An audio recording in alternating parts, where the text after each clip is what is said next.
Henry was used to silence. After his wife passed, days came and went in whispers, wind in pine branches, snow on the roof, the crack of old floorboards. But this morning, the silence carried something alive. Not the sound of it, but the imprint. The story it left behind. Tiny pawprints. Leading from the edge of his frozen garden into the woods. Perfectly spaced. No signs of panic. No doubling back. As if something had come to find him. And Henry, old boots and all, followed. He didn't know then, Henry Weller had spent the last 15 winters alone. His cabin, tucked deep within the blue pine valley of western Montana, had once echoed with laughter, with coffee brewing, radio humming, the shuffle of his wife Clara's wool slippers across the floor. But since her passing, silence had settled over the home like a second snowfall. At 72, Henry lived simply. A retired forest tracker, he'd once worked for the county's wildlife division, specializing in predation patterns and missing person trails. He'd trained dogs, taught rescue units, and mapped terrain with the kind of muscle memory only decades of work could carve into a man's bones. But that was then. Now he woke before dawn, made tea, fed the wood stove, and sometimes sat without speaking for hours.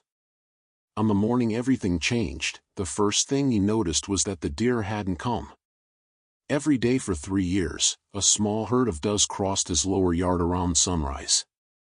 They passed without pause, moving between the trees, sometimes leaving soft cloven tracks in the snow.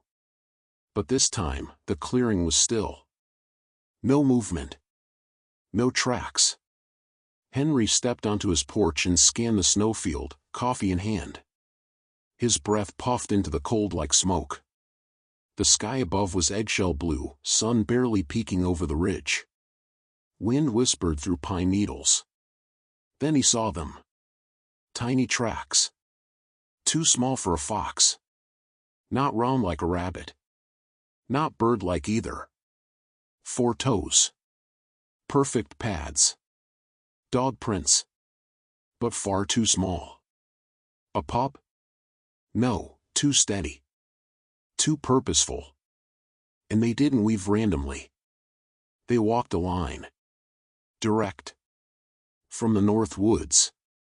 Past the stump. Right up to the edge of his porch. And stopped. Henry's brow furrowed. He crouched down, touched one of the prints. Still crisp.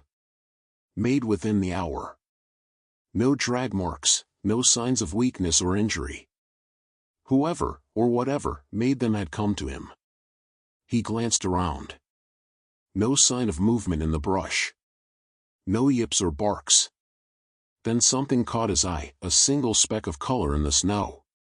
Red. Not blood, fabric. A tiny piece of torn ribbon, wedged between the porch boards. Henry picked it up. The material was faded, but soft. Hand-dyed. Child's ribbon, maybe. Frayed on one end, as if yanked or broken off in a hurry. He turned back to the pawprints. They didn't lead away. Only to the porch. And then, gone. Instinct took over. Henry went inside, grabbed his coat, the one with the reinforced knees, and his old trail pack. He hadn't used it in over a year, but everything inside was still ready: compass, thermal gloves, signal flare, 2 energy bars, a coil of paracord, and his field notebook. He strapped on his boots, stepped back outside, and crouched low. He began the search in a widening spiral, standard tracking technique, moving from the last visible print outward, trying to locate re-engagement with the trail. At first, nothing. Then, near the tree-line, a second set appeared. Same size. Same direction. Leading deeper into the woods. Henry followed. The forest welcomed him like an old friend. Despite the years, his legs moved with practiced rhythm, toe to heel, avoiding noisy twigs, eyes scanning in S-shaped sweeps. The trail dipped into a dry creek bed, turned sharply west, then climbed an old deer path toward Black Hollow Ridge. Each pawprint was precise, steady, almost deliberate. Whoever left them wasn't lost. They were leading. 30 minutes in, Henry found something he hadn't expected. A patch of melted snow. Roughly oval-shaped. Maybe 3 feet wide. The surrounding area was untouched, but in this single spot, the snow had gone soft, sunken slightly. Not warm enough to melt naturally, and no signs of chemical disruption. Henry crouched and placed his palm against the earth. Still warm. Like something had been curled up there. Recently. He stood and looked around. That's when he heard it. Faint. A whimper. Sharp. High-pitched. Coming from up ahead, where the pines grew thicker. He moved fast now, boots crunching over frost, heart thumping. Then he saw it. Nestled at the base of a fallen log, barely visible against the snow, was a shape. Small. Shivering. Alive. A puppy. No, not a puppy. Something else. Covered in ash-gray fur with streaks of brown, tiny pointed ears, and pale green eyes that locked onto Henry the moment he stopped. It didn't growl. Didn't bark. Just watched. Henry knelt slowly. It didn't run. He extended his gloved hand, palm up. The creature stepped forward once, sniffed, then sat. Calm. Steady. Silent. Like it had been waiting. Then Henry saw something around its neck. A thin chain. And on the chain, a medallion. He leaned closer. Engraved in the metal, in looping cursive script, were 4 words. To Henry, she's coming. His heart dropped. No one had called him Henry in cursive since. Clara. Open. Henry stood still, his breath steaming as he stared at the medallion. To Henry, she's coming. The words felt like a crack through time. The handwriting wasn't generic. It was Clara's.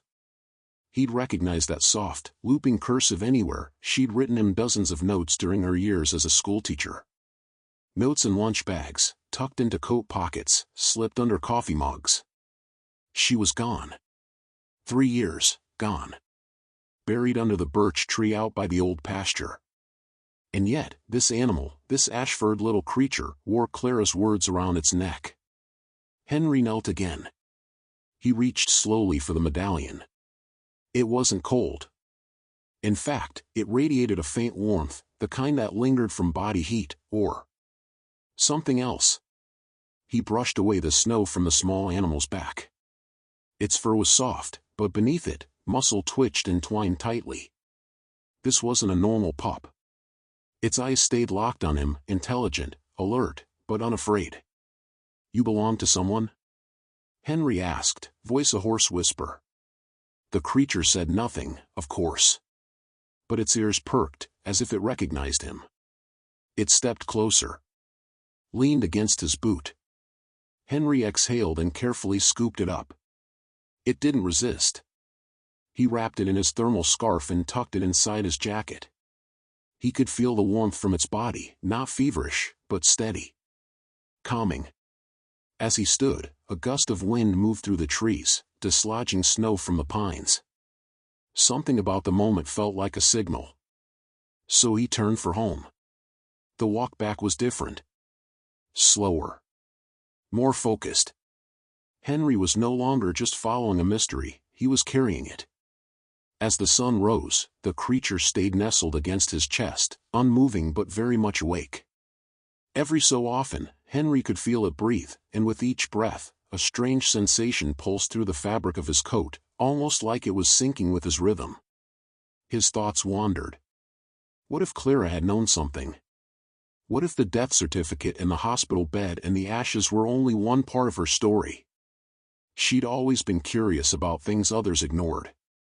Ancient petroglyphs. Old animal legends. She'd once written a local paper column titled Whispers in the Pines. And she had mentioned Pawprints before. Years ago.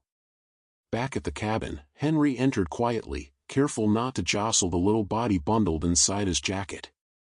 He set it down gently on the couch, layering extra wool blankets. The creature curled into the center and closed its eyes. He lit the stove, brewed tea. Then retrieved the old cedar chest from the hallway closet. Inside, Clara's journals. He hadn't opened them since she passed. Now, his fingers worked through the books quickly, eyes scanning margins and underlined passages.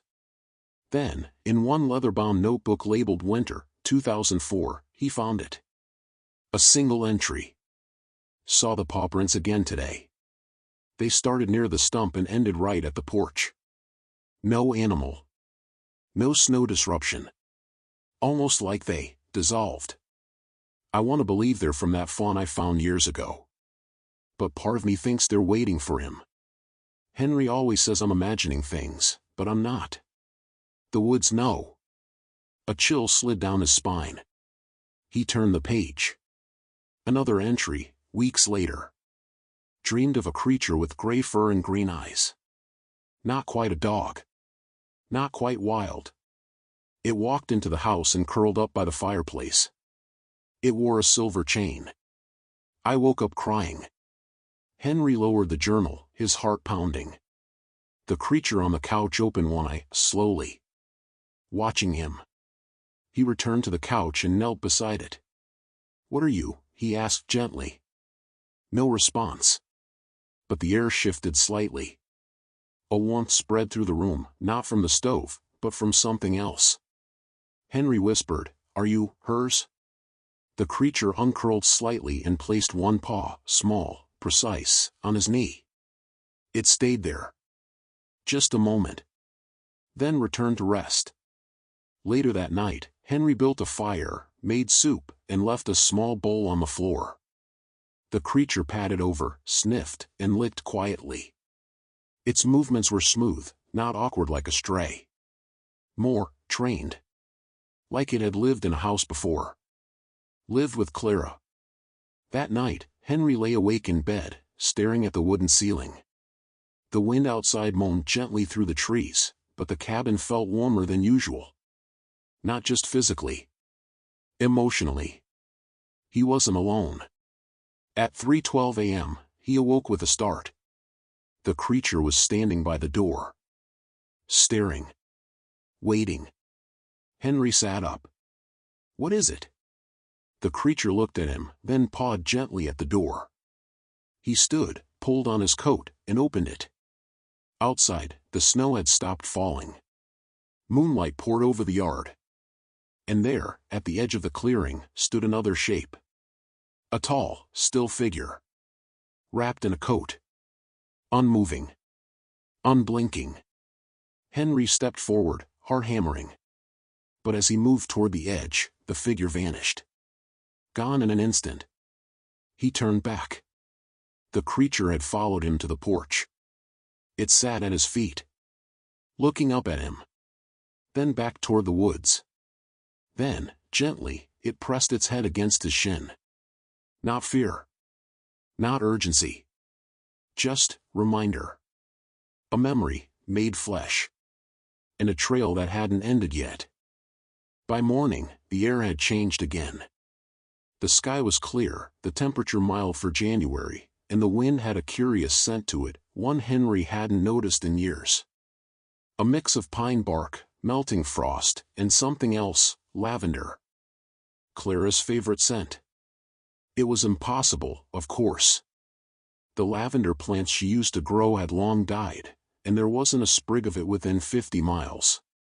But it lingered in the doorway, where the small creature now stood, tail twitching gently, ears forward.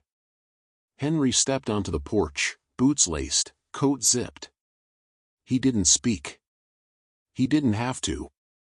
The creature turned and walked into the woods. They crossed through the North Grove, where Clara used to collect birch bark and old moss for crafts. Henry remembered how she'd make little forest sculptures, tucking dried mushrooms into jars and using pine cones to build strange little guardians, tree keepers, she'd called them. The creature moved steadily, never rushing, never doubling back. Its gait was confident, quiet. It passed over roots, through brambles, across shallow creeks. At one point, it stopped beneath a large spruce that Henry recognized instantly. It was their tree. The one where he and Clara had carved their initials the winter after their wedding. He hadn't been here in years. But the carving was still there. W+C, 1981. Fresh moss had grown into the grooves, softening it, but not hiding it. Henry crouched beside the trunk and touched the bark. A wave of grief pressed into his chest, not sharp like it once had been, but deep and low, like the ache of an old wound on a rainy day. The creature sat beside him. And waited. After a long moment, Henry stood. The creature looked at him, then began moving again. He followed. This time, the trail veered west, toward an area Clara had often mentioned, but Henry had always dismissed. She'd called it the Memory Hollow. A natural dip in the land where snowfall was always lighter, even in deep winter. She said it felt warmer, quieter. She used to sit there alone for hours, humming old songs. Henry had always thought it was just another one of her poetic names. But as he arrived now, he saw the truth. It was real. The hollow was about 30 yards wide, bowl-shaped, nestled between 3 hills. The trees that bordered it leaned inward, like they'd grown in response to a magnetic pull. And in the center was a stone. Flat, circular. Partially buried in frost. The creature stopped at its edge. Henry approached slowly. There was no marker. No symbol. But something about it felt sacred. He knelt and brushed away the frost with his glove. There, faintly etched into the stone's face, was a symbol. A paw print. 4 toes. 1 line beneath it. Beneath that, a name. Clara. Henry's breath caught. This wasn't a grave. It was something older. Something deeper. He sat back, stunned. She knew, he whispered. The creature circled the stone once, then placed a paw in the center of the print carved there. Then looked at Henry. He understood. Memory, he said softly. This place is a memory. He closed his eyes. And suddenly, he heard her. Not clearly. Not with words. But her humming, faint, carried on the wind. That same tune she used to hum when cooking, or when reading by firelight. He opened his eyes. The creature was gone. No, not gone. Moved. To the far edge of the hollow, near a fallen tree trunk. There, it was pawing at the ground. Gently. Deliberately. Henry moved to it, knelt down, and helped. The snow was shallow, the soil beneath soft, not frozen like it should be. After a few moments, he unearthed something wrapped in oilskin cloth. Old. Weathered. He peeled it open carefully. Inside, a bundle of letters. Dozens. All addressed, to him. Each one signed. C. His hands trembled as he opened the first. Henry. If you're reading this, it means something I hoped for actually happened. It means she found you. I know this will sound strange, but I've seen her. Not in dreams. In moments. Flashes. I think she's been with us longer than we realize. I think she's been waiting for you. I've left these letters for a reason. Because you, more than anyone, deserve to understand how memory works, not just in the mind, but in the land. Follow her. She'll show you what I couldn't. With love. Clara. Henry stared at the words for a long time. Then pulled out the second letter. Then the third. Each revealed more, about Clara's quiet understanding of the woods, about how she believed the creature was tied to something else. Something born of nature, but tied to human grief and hope. A companion for the lonely. A guide for the lost. She called it the Keeper of Footprints. By the time the sun dipped below the ridge, Henry had read 10 letters. Each felt like a breath pulled from the past. And beside him, the creature now slept, curled into a perfect spiral. Henry didn't move. He just sat there, hand resting on the creature's back, eyes on the hollow that his wife had known and prepared years before her death. He wasn't just following Pawprints anymore. He was following her. Henry didn't leave the hollow that night. He stayed by the flat stone, feeding a small fire built from dry twigs and branches. The wind rustled overhead, but the clearing remained calm, almost protected. The creature lay curled beside him, its breathing soft, its presence steady. By lantern light, Henry opened the next letter. March 8th. Dearest Henry. Today I saw her again, in full daylight. She was standing just at the edge of the treeline, still as a statue. Not quite a fox, not quite a dog. When I stepped toward her, she didn't move. Just watched me with those strange green eyes. I felt like she knew me. Like she recognized me. I've started calling her the Pale Keeper. I know how that sounds. But I've been leaving food near the stump each morning, just in case. I think she's watching more than we realize. Henry folded the letter carefully, heart tight. This wasn't a passing fancy.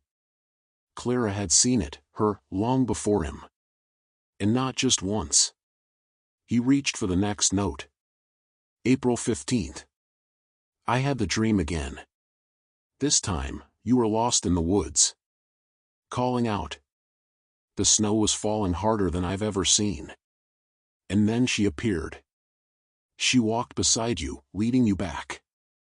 I think that's what she does, brings things back. Not alive, not dead. Just back. I want to believe there's a place in this world for people like us, who carry more memory than we can hold. I think she remembers for us when we forget. Henry wiped at his face. The letters weren't ramblings. They were witness. The fire crackled beside him, sending sparks toward the sky. The creature shifted in its sleep, head resting against the worn corner of Clara's satchel, now repurposed to hold the growing pile of letters. He looked at it again, the soft fur, the calm, alert posture even in sleep, the subtle weight in its presence. It wasn't just an animal. And if Clara's words were true, it had known them both. Possibly for decades. Morning came softly, casting warm gold across the snow. Henry stood, stretched, and packed the remaining letters. As he knelt to gather the fire remains, the creature rose too, slowly, patiently. Then it turned and began walking again. Deeper into the forest. Henry followed. The trail twisted along a ridge he hadn't visited in over 20 years, an overgrown path leading toward the old observation tower used by rangers in the 80s. Long since abandoned. But not forgotten. Clara had called it the Watcher's Post. As they climbed, Henry's memory filled in the gaps. He'd once proposed to Clara halfway up this trail. A cold spring morning.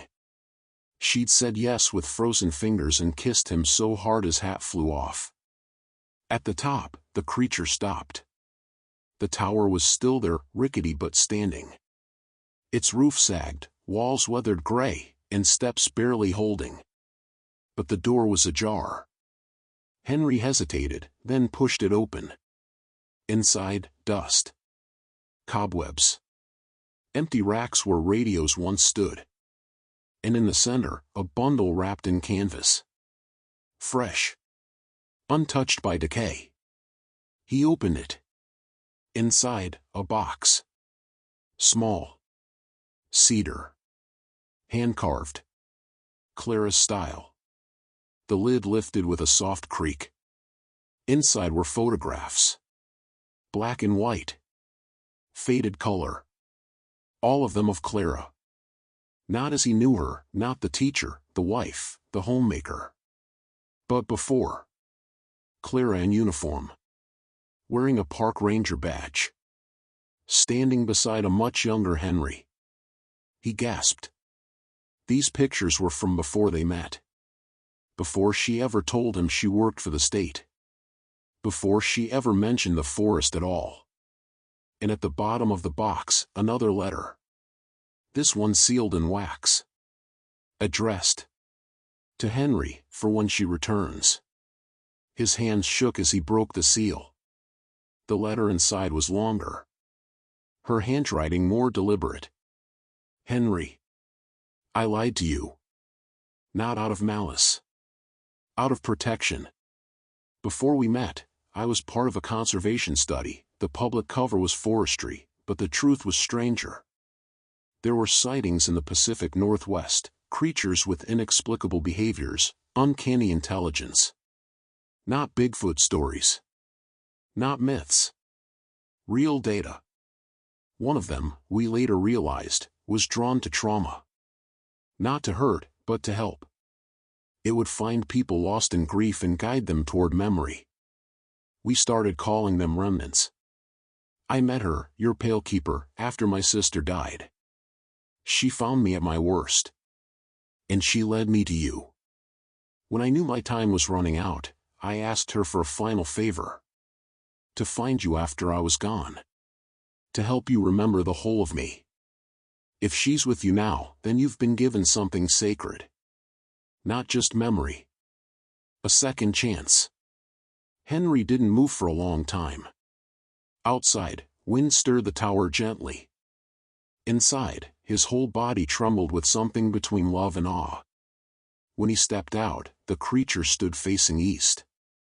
Toward the ridgeline. Toward where the mountains broke into a valley known to few but Clara, and now him. Henry didn't speak. He just followed. Because now he believed.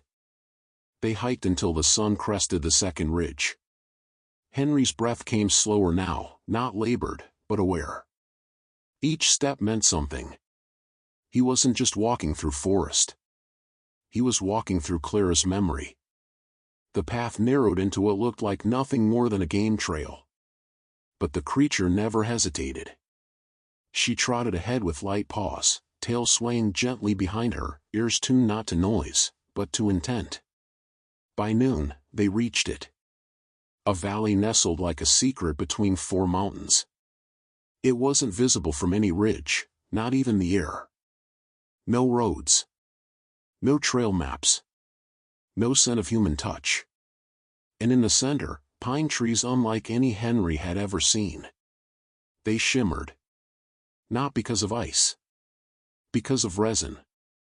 The trunks gleamed with layers of hardened sap, like amber poured down their sides and flash frozen. The sunlight caught them and scattered warm gold across the snow. Clara's glass pines.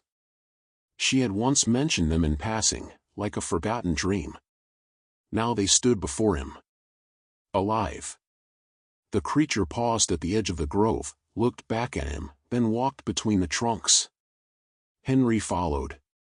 The air changed instantly, warmer, quieter, still. Sound didn't bounce in here. It settled. Like it knew better than to disturb the memories sleeping in the branches. The trees had names carved into their bark. Dozens. Some in Latin. Some in cursive. One in Braille. All carved with care. Clara had been here. Often. Henry ran his fingers over one name, Lyra, 1999. Another, Mayweather, 2007.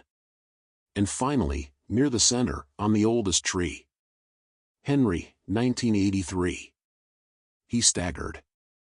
It was the year they met. Before their first kiss. Before their first fight. Before marriage. She had carved his name here before he knew this place even existed. The creature sat beneath that tree and lifted her face skyward. Henry looked up.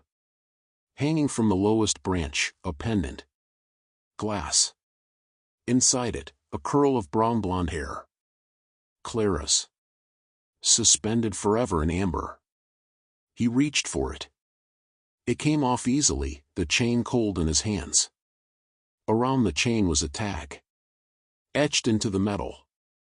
The past is not gone. It waits where love left it. He knelt slowly at the base of the tree. And wept. Not like the day she died. That was chaos, loss, pain ungraspable. This was different. This was recognition. She had loved him deeply enough to plan this, not a monument, but an invitation. Not to grieve, but to continue. The creature curled beside him, head resting on his thigh. And for the first time in years, Henry spoke to Clara. "I never forgot you," he said. "I just forgot how to remember you." That night, he camped beneath the trees. The valley glowed faintly in moonlight. He didn't feel cold. He didn't feel old. He felt present. As if time had cracked open, not backwards, not forwards, just enough to let memory and reality sit side by side. Before dawn, the creature stirred. Walked to the far end of the grove. There, nestled between two pines, was a stone bench. Small. Handmade. Covered in moss.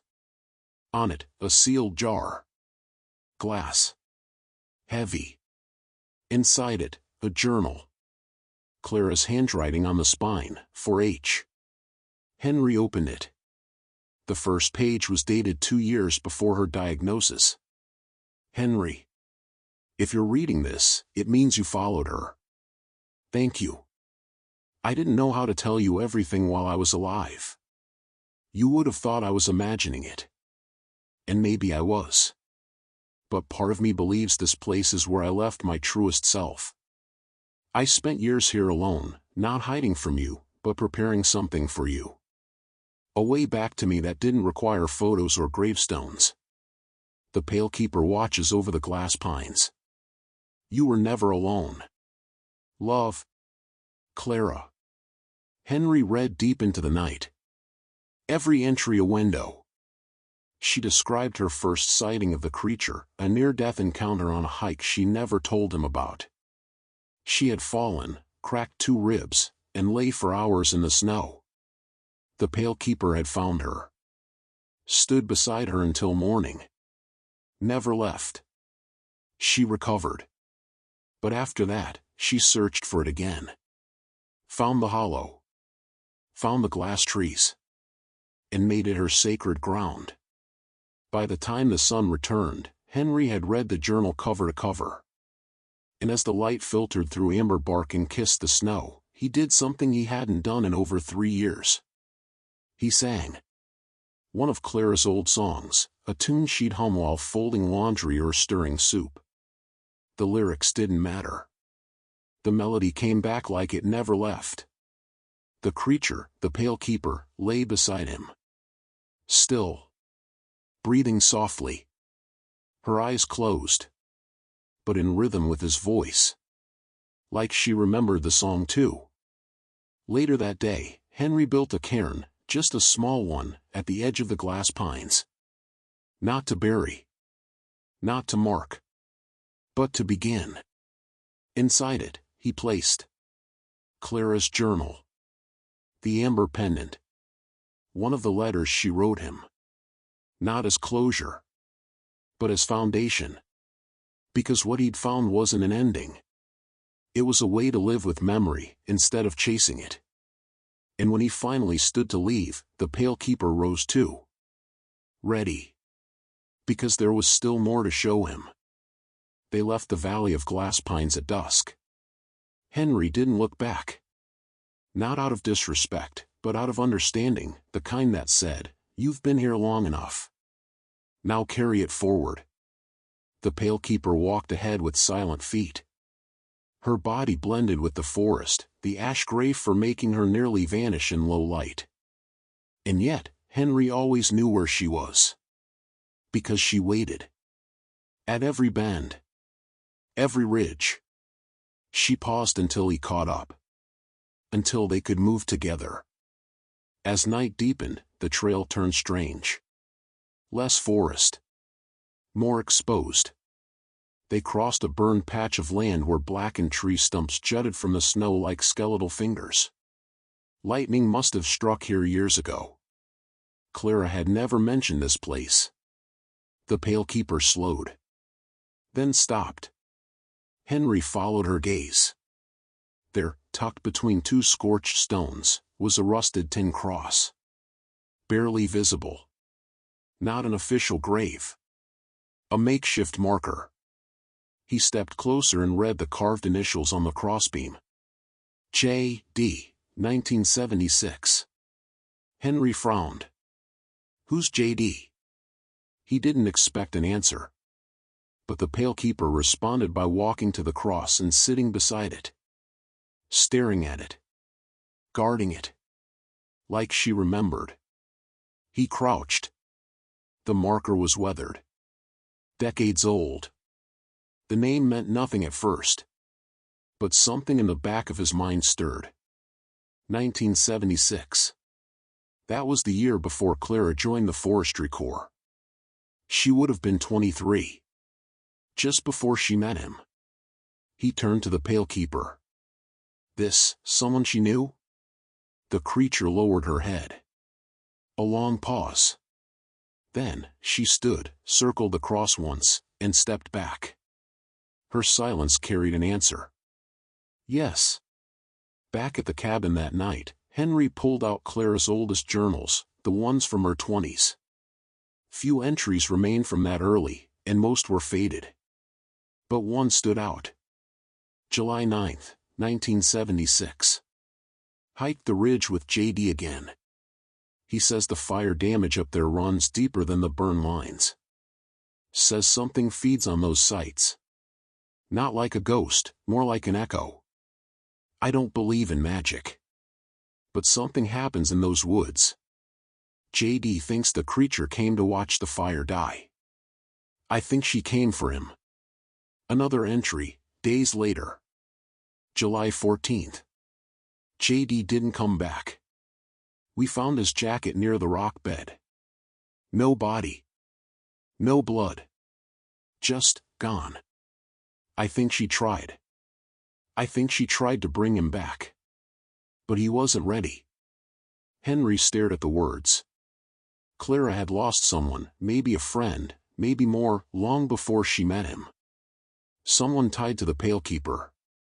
Someone who wasn't saved. Later, as snow began to fall lightly outside, Henry looked over at the creature. She was curled in front of the fire, eyes half closed. Still watching.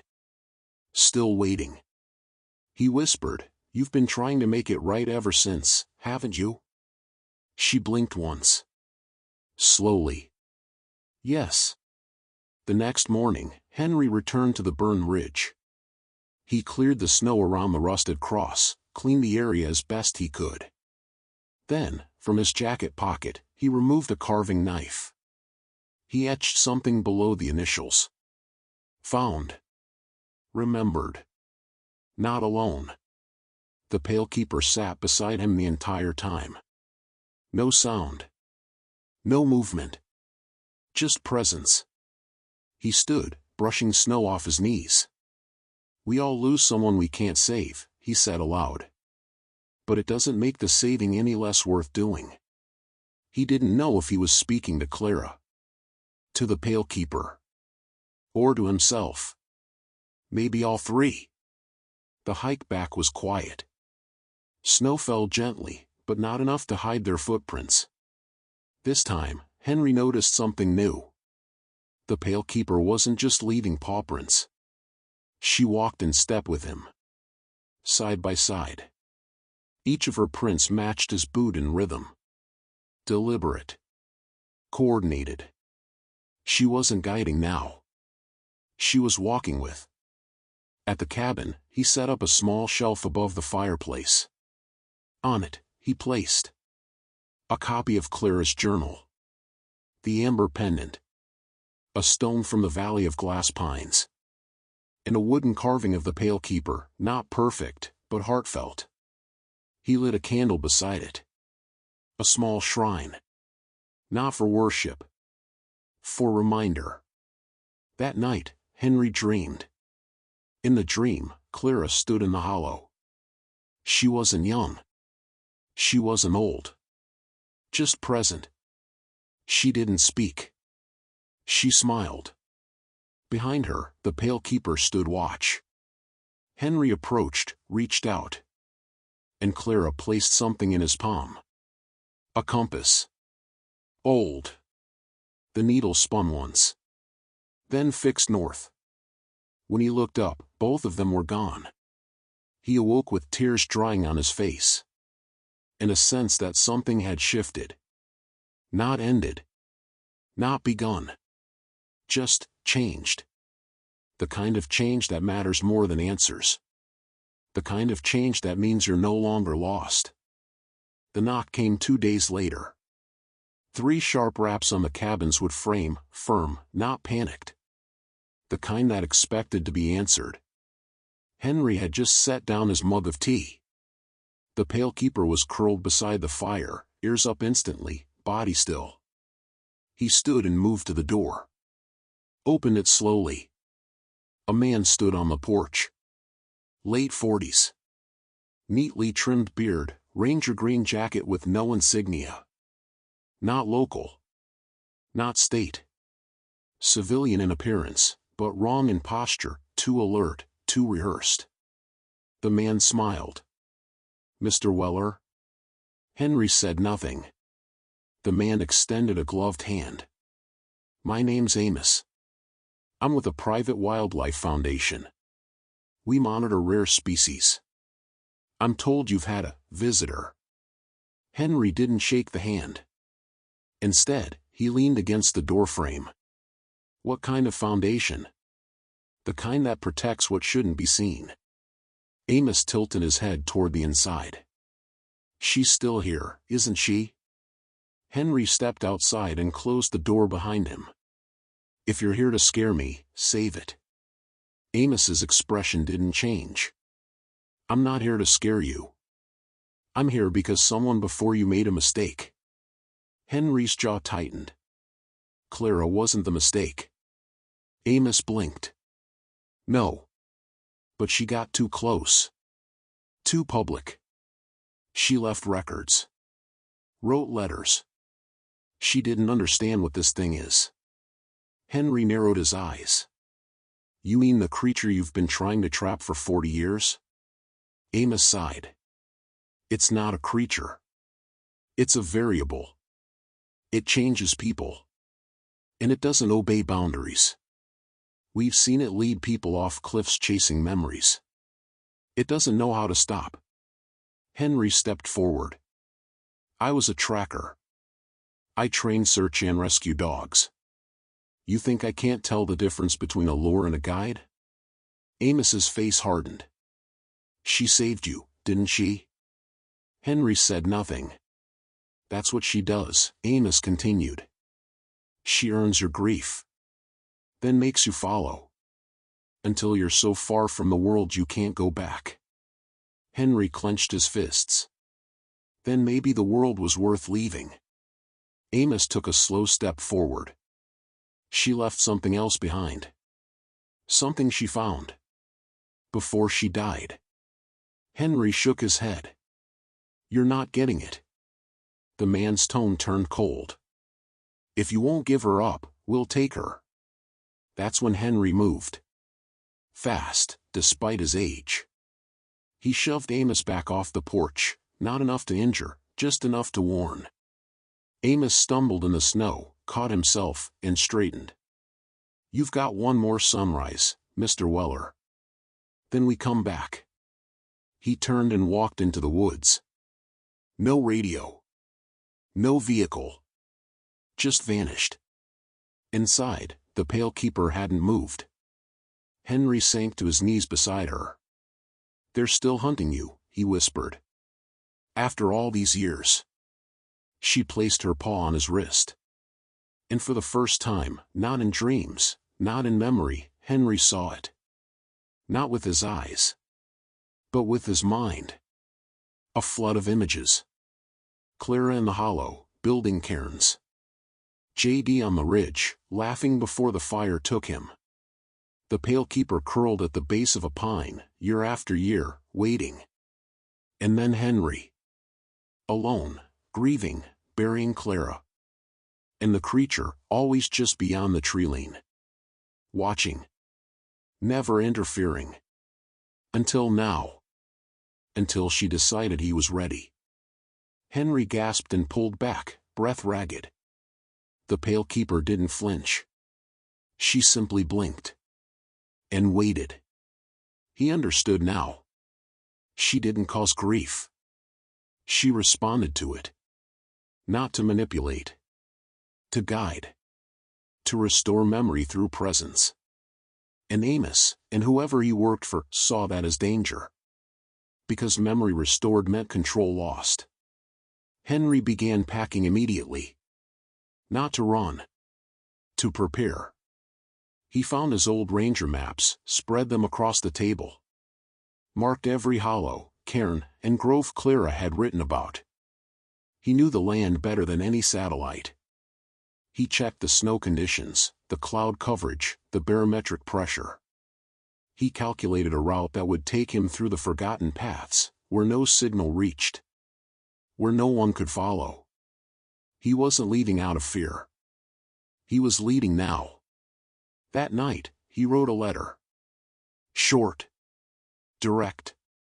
If you find this cabin empty, know that I followed something more true than any memory in my mind. I followed presence. And I chose to keep it alive. He placed the letter on the hearthstone, next to the carving of the pale keeper. And beside it, Clara's compass. Still pointing north.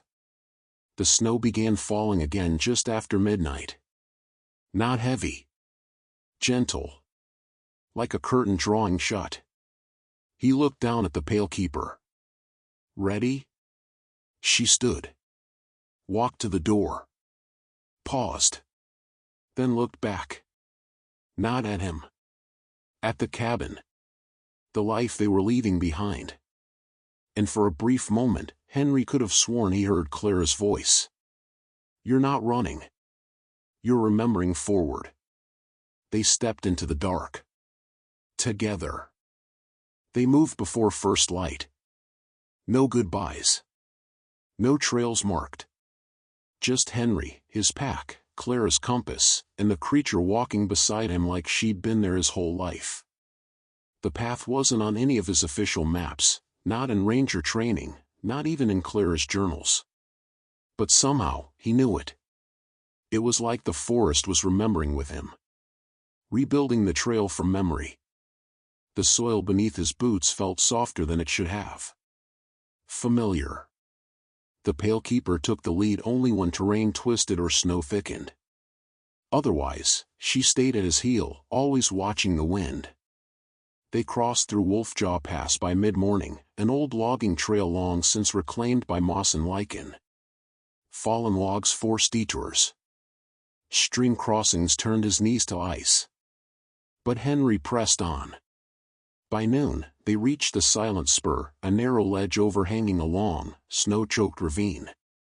The wind here spoke in low tones, brushing against the cliffs like voices too tired to raise themselves. Clara had once written, "If you hear the wind say your name on the spur, don't answer. Just listen."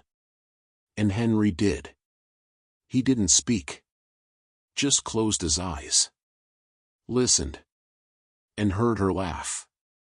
Faint. Clear. True. On the other side of the spur, they descended into a basin Henry had only seen once before, in summer, nearly 4 decades ago, during a wildlife survey with a man named Brooks who vanished the year after. Back then, the basin had been filled with foxes and fallen trees. Now it held silence. And snow. And a door. Not a man-made door. Not exactly. More of a stone threshold buried into the hillside, like an old root cellar left to myth. Trees leaned away from it. Moss refused to grow near it. The air smelled too clean. The pale keeper stopped 10 feet from it. She looked back at Henry. And sat. Waiting. He approached slowly. The stone was cool beneath his gloves. No markings. But he could feel it hum. Low. Subtle. Like the final note of a violin you don't hear, only feel in your chest. Then he remembered the pendant, the one from the glass pines. He pulled it from his coat. Held it against the stone. A soft vibration passed through his hand. Then a click. And the door opened. Inside, warmth. Not heat. Not manufactured. A natural warmth. The kind that lives in deep soil, far from air or frost. He stepped in. The Pale Keeper followed. The chamber was small. Natural stone walls curved inward into a dome overhead. The floor was smooth, swept clean. In the center, a cairn. Not tall. Just 5 stones, stacked with intent. Beside it, a fire pit, unlit, but waiting. And surrounding the walls were shelves, all carved from the stone itself, filled with objects. A cracked ceramic cup. An old compass. A faded scarf. A child's wooden flute. A photograph of a woman in uniform, Clara, her face younger, her eyes serious. Each object was carefully placed, dusted, honored. Not trophies. Not storage. Memory. Henry moved slowly, reverently. He understood what this was. The memory room.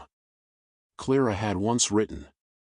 There are places the forest forgets, but not because they are unimportant. Because they are sacred. They remember themselves, and wait for you to return. He lit the fire. It caught quickly, smoke spiraling through an unseen flue above. He sat. So did the Pale Keeper. Neither of them spoke. They didn't need to. They were in the heart of something true. Later, Henry found a journal tucked behind a stone, not Clara's, but someone else's. JD's. The man Clara had once lost. His handwriting was rougher, but the voice was there. I wasn't ready when she tried to help me. I ran. Thought she was a trick. Took me 5 years to understand she was real. Came back to find her again. She was still here. Still waiting. Not for me. For whoever needed her next. Henry closed the journal and placed it on the cairn. Then he did something he hadn't expected to do. He added to it. He took Clara's compass. Placed it at the top. Then removed a photo from his coat pocket, one of Clara and him at their cabin porch, taken just a year before her passing. He tucked it beneath the compass. Completed the circle. That night, they stayed in the chamber. The fire burned low. The Pale Keeper curled beside him. Henry didn't dream of Clara. He didn't need to. Because she was here. Not in body. Not in sound. In design. She had built this, not with hands, but with belief. And he had walked every step to meet it. When dawn came, Henry stepped outside. The door sealed behind him with a soft click. No code. No latch. Just trust. The kind that says, when it's time, you'll find your way back. They stood on the ridge for a long time, Henry and the Pale Keeper. Below them, the forest stretched in all directions. The sun rose slowly, casting fire through the frost. And Henry whispered, "You're not a mystery anymore." The Pale Keeper looked up. Her eyes, bright and steady, reflected the sunrise. "You're a promise." The storm hit that night. A real one. Not just snowfall, a sweeping wind front that dropped tree limbs and erased all trail signs. Satellite feeds were blocked. Radios went silent across the northern forest grid. Amos and his team, 5 strong, dressed in weatherproof tactical gear, trudged through it anyway. They had Henry's coordinates. They had been tracking the Pale Keeper for years. And they had orders. Thermals show nothing beyond the second ridge, one of the men said, breath fogging in the night. Like something's jamming us. Amos scowled. It's not jamming. It's memory shielding. The place doesn't want to be found. The others exchanged glances. They didn't understand what he meant. But Amos did. He'd studied Clara's files. Interviewed her students. Traced every journal she ever sent. Even the missing ones. And now, finally, he was close. At dawn, they reached the clearing where Henry's cabin once stood. Only, it wasn't there. Nothing was. Not rubble. Not ruins. Just forest. Unbroken. Ancient. It was as if the ground had healed. Or refused to remember. Amos stepped into the space, checked his coordinates again. This is the place. This is exactly the place. One of the others frowned. You sure? There's not even a footprint here. Amos didn't respond. Instead, he walked slowly to where the hearthstone should have been. Then stopped. Because there was something. Half buried in snow. A single pine cone. Painted gold. Deliberately. Placed like a marker. Like a farewell. Elsewhere, far from the clearing, Henry stood in the high valley, watching clouds roll below him. He had walked 3 days off path, guided not by maps, but the creature beside him. The Pale Keeper never hurried. Never strayed. Each day, they stopped beside a different tree, some marked with initials, others with bits of fabric or memory left in bark. And each time, Henry added something. A word. A photo. A folded letter. He was building what Clara had started. A forest of remembrance. By the time they reached the southern descent, Henry paused. The trail here opened onto an overlook, a cliff that faced the rising sun.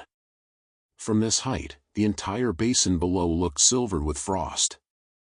But in the middle, you could still see the shimmer of the glass pines. Still glowing. Still alive. The Pale Keeper stopped beside him. They didn't speak. Not aloud. But Henry understood. This was where she left him. Not abandoned. Graduated. He reached down and touched her soft fur. You're going, aren't you? She looked up at him with those pale, endless green eyes. And blinked. Not a goodbye. An acknowledgement. Then she turned. Walked down the ridge. Into the woods. Into the past. Back at the false clearing, Amos crouched low. He'd begun to tremble. Not from cold. From recognition. He'd been chasing something for 20 years. A creature. A legend. A mistake he swore he could fix. And now that he was here, in the center of what should have been Henry's cabin, all he could feel was grief. Not his own. Clara's. Henry's. And his own, buried under obsession. One of the team members called out, "Sir, we found something." Amos turned. In a hollow tree near the edge, a bundle had been tucked away. Waterproof wrap, tightly sealed. Inside, a carved figure of the Pale Keeper. A photo of Clara smiling at a campfire. A small compass. And a note. Written in strong, clear penmanship. What you were chasing was never meant to be caught. It was meant to be followed, until you learn to walk beside it. If you can't understand that, you'll never find her. Let go. H.W. Amos stared at the note for a long time. Then, silently, he folded it. And placed it back in the hollow. That night, the wind died. And in the distance, just past the edge of perception, a single howl echoed through the trees. Not warning. Not threat. Just presence. Henry stood by a fire on the overlook, sipping warm tea. In the distance, an owl called. And in the snow beside him, 2 sets of pawprints faded under a new dusting. His. And hers. He didn't cry. He didn't speak. He just closed his eyes. And said, "Thank you." Spring came early that year. Not by calendar, but by feeling, the way the wind softened, how the snow line receded, how rivers began to speak again. Henry remained in the high country, living between trees, moving with the quiet. He kept no watch, needed no clock. Time moved differently now, not as something to fight, but as something to walk with. Each morning, he stirred the fire, brewed pine tea, and marked something small in his journal. A bird call he hadn't heard since boyhood. A new bloom near the old stone cairn. The echo of footsteps that weren't his, but never came too close. And every few nights, he'd return to the hollow. Not the old one, the new one. The one he and the pale keeper had found together, built not of stone or wood, but of remembrance. There, he added what mattered. A page torn from a dream Clara once had. A photo of J.D. beside an unnamed tree. A carved message in the root of a tree. We are not what we lose. We are what remains with us. By early May, Henry felt it. A tug. Not heavy. Just guiding. Like a hand on the shoulder from someone while I'm gone. He packed lightly, one satchel, one compass, Clara's last letter, in his journal. He followed the sunrise one final time. And it led him back. To the first trail. The one with the tiny pawprints in the snow. Now overgrown. But still there. Still remembered. He reached a clearing by dusk. He hadn't been here since the very beginning. The snow was gone now, replaced by moss and soft loam. In the center, a tree stump. Familiar. The one where Clara had once left food for the pale keeper. He walked to it. Saturday. And waited. Hours passed. Then, without sound or warning, a shape appeared across the clearing. Small. Gray. Steady. The pale keeper. Older now, or maybe not. She didn't run. She didn't creep. She walked to him as if no time had passed. And lay down at his feet. Henry placed a hand on her shoulder. No words. Just warmth. And together, they sat under the moonlight. Eventually, Henry spoke. Not for her. For himself. I'm tired, he said softly. But not lost. She didn't move. But he felt her agree. I think. I'll stop here. He leaned back against the stump. Clara's compass in one hand. The creature curled beside him. When morning came, the birds sang first. Then the wind. Then silence. Not empty. Not cold. Full. Complete. When the rangers found the clearing 3 weeks later, it was by accident. A junior trail tech noticed the compass spike on a drone feed, then the camera cut out. They sent a 2-man team. They hiked in. Found no signal. No trail. But stumbled on the clearing anyway. There, they found a tree stump. A leather-bound journal. A pair of boots, neatly placed together. A carved figure of a creature with soft eyes. And a message, etched into bark. He was never alone. No body. No blood. Just footprints. One set, human. The other, pawed. Both led off into the woods. And stopped. Together. Years later, hikers began calling the area Weller's Rest. No official name. Just a whisper. Stories circulated about people hearing footsteps behind them, only to turn and find nothing. Of campers waking to find their lost items returned, neatly arranged. And of a low howl at dawn, not mournful, but steady. A sound that made you feel remembered. No one ever saw Henry again. But that wasn't the point. Because he hadn't vanished. He had become part of what Clara had always believed in. He had chosen to stay where memory didn't die, it lived. In wind. In pawprints. In presence.